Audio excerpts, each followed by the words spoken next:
నమస్తే అందరికి, నేను మీ కిట్టు. లగేజ్ ప్యాక్ చేస్తాను. ఏం లగేజీ అనుకుంటారు కదా, మా బట్టలే ప్యాకింగ్ చేసుకుంటాను.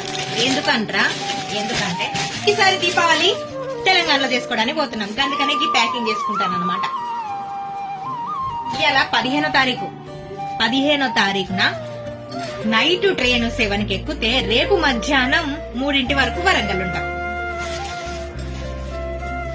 సో ఈసారి దీపావళి తెలంగాణలో అత్తగారింట్లో అండ్ అమ్మగారింట్లో. సో ఎవరింట్లో జరుగుతుందో తెలియదు, మొత్తానికి 2 ఇళ్ళు అయితే ఫిక్స్ అయినాం. సో అట్లా వెళ్తాం అనమాట.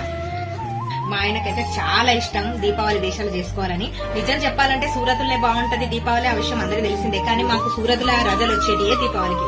సో దీపావళి ఖచ్చితంగా పోవాల్సిందే. పిల్లలకు కూడా ఈ రోజు నుండి సెలవులు, మా ఆయన కూడా రేపటి నుండి సెలవులు. సో పోదామని ఇక పయనమైన 4 నెలల క్రితమే టికెట్ తీసేసుకున్నాం. అందుకనే పోతున్నాం, రెడీ అవుతున్నాం. అయ్యా ప్యాకింగ్ అయితే కంప్లీట్.